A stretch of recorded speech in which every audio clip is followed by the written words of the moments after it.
वालेकुम students, I hope you are all doing well. जैसे कि आप सब जानते हैं कि हम लोगों ने प्रीवियस लेक्चर में डिस्क्राइब किया था करियर्स इन बायोलॉजी में कौन कौन से करियर्स आप किस फील्ड में जाके अपना क्या करियर बना सकते हैं। हमारा जो आज का नेक्स्ट टॉपिक था, this is called Quranic instructions to reveal the study of life. Puranic instructions थी जो हमारी स्टडी में हमारी लाइफ में एग्जिस्ट करती हैं। इवन कि हमारी तो लाइफ में कुरान ही एग्जिस्ट करता है, इसकी हर सूरत हर आयत। लेकिन ये वाला टॉपिक हमारा बेसिकली इतना ज़्यादा बोर्ड में नहीं आता, ठीक है। हम लोग इसको स्किप कर रहे हैं, हम लोग स्टार्ट कर रहे हैं science as a collaborative fields. अब मैं आपको इसको बताती हूँ कि science as a collaborative fields क्या होती है। ये एक रिसर्च जिस पे हमारे साइंटिस्ट रिसर्च करते हैं, मिल के वर्क करते हैं। कोई भी जो हमारे प्रोजेक्ट्स होते हैं, किसी भी चीज़ पर रिसर्च करते हैं, उसकी प्रॉब्लम्स को सॉल्व करते हैं कि उसमें क्या क्या कैसे कोलैबोरेशन हुई, कैसे स्टार्ट हुआ, कैसे एंड हुआ और कैसे उसकी रिसर्च हुई। हम स्टार्ट करते हैं इसको पढ़ना। Science is a collaborative field in which the researchers from the various discipline field work together। जो हमारे रिसर्चर्स होते हैं, हमारे साइंटिस्ट होते हैं, वो रिसर्च करते हैं वेरियस फील्ड्स के बारे में और मिल के वर्क करते हैं आपस में एंड सॉल्व करते हैं कॉम्प्लेक्स प्रॉब्लम्स को। इंटरडिसिप्लिनरी टीम होती है, कैन टैकल करती है प्रॉब्लम्स को more efficiently by leveraging the strength and experience the each discipline. वो ऑब्वियसली उनके पास एक्सपीरियंस होता है, वो हर चीज़ को टैकल करते हैं, हर प्रॉब्लम को सॉल्व करते हैं और कोई जो सा न्यू प्रोजेक्ट या रिसर्च वर्क होता है हमारे पास। It's often lead to quicker and sustainable solutions, जो हमारे लिए सस्टेनेबल सोल्यूशंस बनाते हैं। Let discuss the few example of interdisciplinary collaboration in science. सबसे पहले जो हमारी जो सी कोलैबोरेटिव फील्ड में आता है हमारे पास human genome project. Human genome project basically है क्या था, ये एक प्रोजेक्ट था जो डिस्कवर हुआ था, जिसकी लॉन्चिंग हुई थी इन 1919 में लॉन्च हुआ था और ये कंप्लीट हुआ था जो प्रोजेक्ट इन 2003 में। इस प्रोजेक्ट में बेसिकली था human genome project aim to sequence and map the entire human genome. हमारे जीन्स की हमारी बॉडी में सीक्वेंस को हम कहते हैं ह्यूमन जीनोम। ये एम करता है sequence and mapping the entire human genomes को, ह्यूमंस की जीन्स को एम करता है। ये स्टार्ट हुआ था हमारे पास 1919 में एंड जिसका कंप्लीट हुआ था ये प्रोजेक्ट 2003 में। इसे हम मेगा प्रोजेक्ट भी कहते हैं क्योंकि ये 13 ईयर्स के बाद ये लॉन्च हुआ था, कंप्लीट हो गया था। इसमें हमारे पास क्या था, हम लोगों ने जो हमारे रिसर्चर्स थे उन्होंने डिस्कवर किया था, आइडेंटिफाई किया था अप्रोक्सीमेटली हमारी बॉडी में हमारी जीन्स, हमारे डीएनए के अंदर 20,000 to 25,000 जीन्स हमारे डीएनए के अंदर प्रेजेंट होती हैं। इसमें हमारे पास ये डिस्कवर हुआ था और भी बहुत कुछ डिस्कवर हुआ था इस प्रोजेक्ट के अंदर, लेकिन बेसिकली ये आपके सिलेबस में नहीं है, इतना ही लिखा हुआ है। और ये भी जो है ये भी आपके एक वाइवा या नोट्स के लिए आपके लिए मैंने लिखा है कि इसे हम कह सकते हैं this is called mega project. It's launch from हमारे पास 1919 एंड कम्प्लीटेड 2003। ये ह्यूमन जीनोम प्रोजेक्ट की इन्फॉर्मेशन थी। इसके आगे हम बुक से देख लेते हैं क्या था। The human genome project aim to sequence and map the entire human genome. Sequence and map वही बात, इंटायर ह्यूमन जीनोम हमारी बॉडी के अंदर हमारी जीन्स की सीक्वेंस पे को हम कहते हैं human genome. The project was completed in 2003।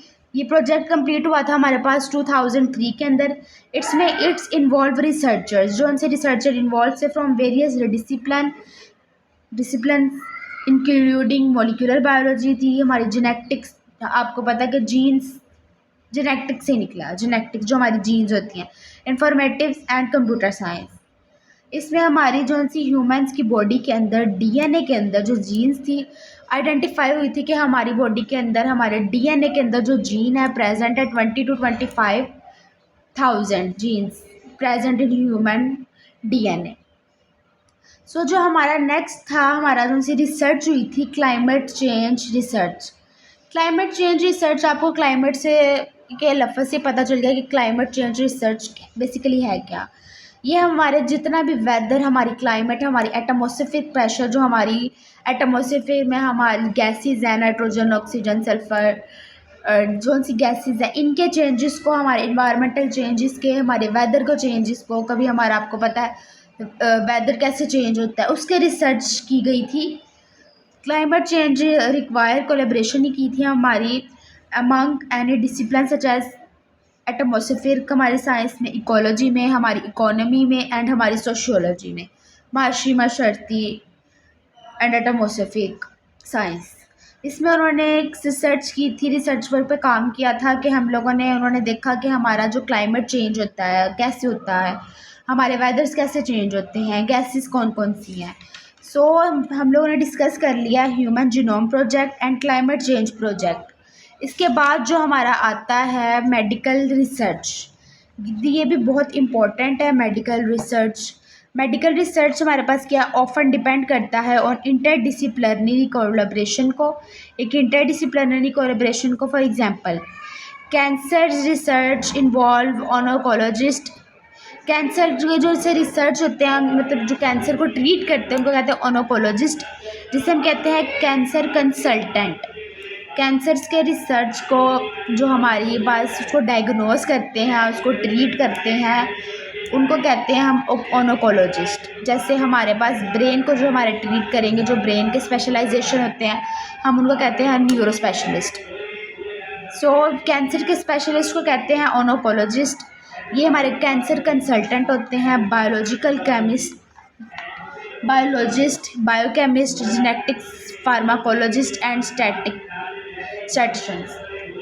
So research medical में उन्होंने हमारे रिसर्च की थी कैंसर्स की, ऑनकोलॉजिस्ट की, कैंसर कंसल्टेंट की, हमारी बायोलॉजिस्ट की, बायोकेमिस्ट की, जेनेटिक्स की, जो हमारी जीन्स, हमारे डीएनए कि जिनको हमारी ज़्यादा इन्फॉर्मेटिव होती है, जिनको ज़्यादा इन्फॉर्मेशन होती है, जो डीएनए जेनेटिक स्पेशलाइजेशन होते हैं। हमारे पास फार्माकोलॉजिस्ट, जो हमारे पास मेडिसिन के स्पेशलाइजेशन होते हैं, एंड स्टैटिस्टिशियन, इनके बारे में रिसर्च की थी। मेडिकल से रिलेटेड रिसर्च हुई थी, जिसे हम कहते हैं मेडिकल रिसर्च।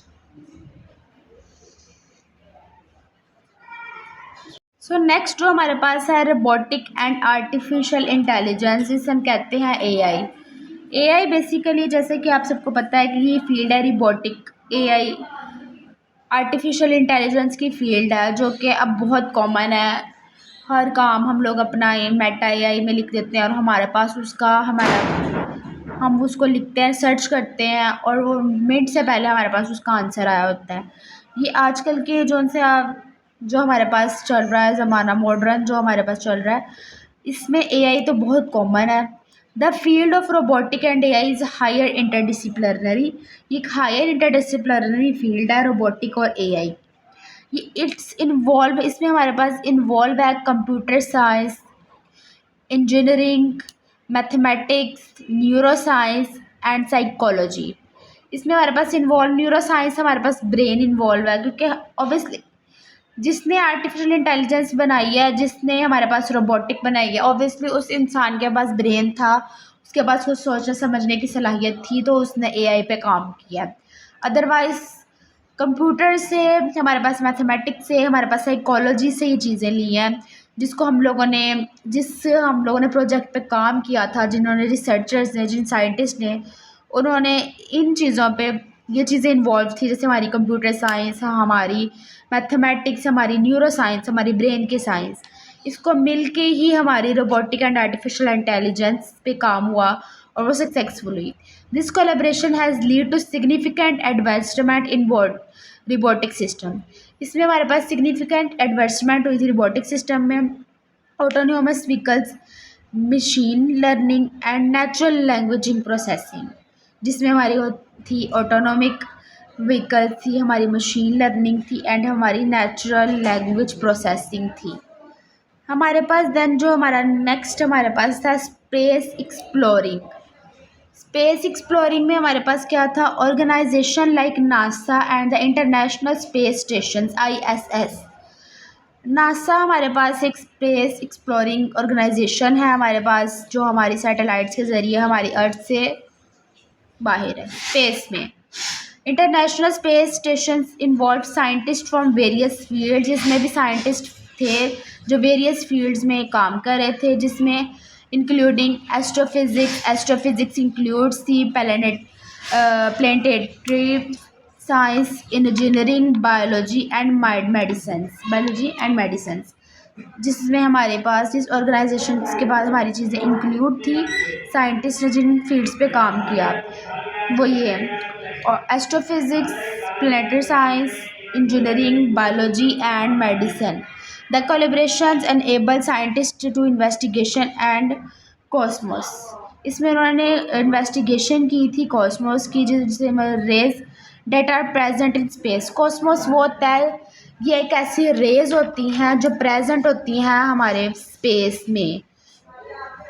कॉस्मोस ये हमारे पास ऐसी रेज होती हैं जो हमारी प्रेजेंट होती हैं हमारे पास हमारी स्पेस में, हमारी कंप्लीट जो हमारी स्पेस होती है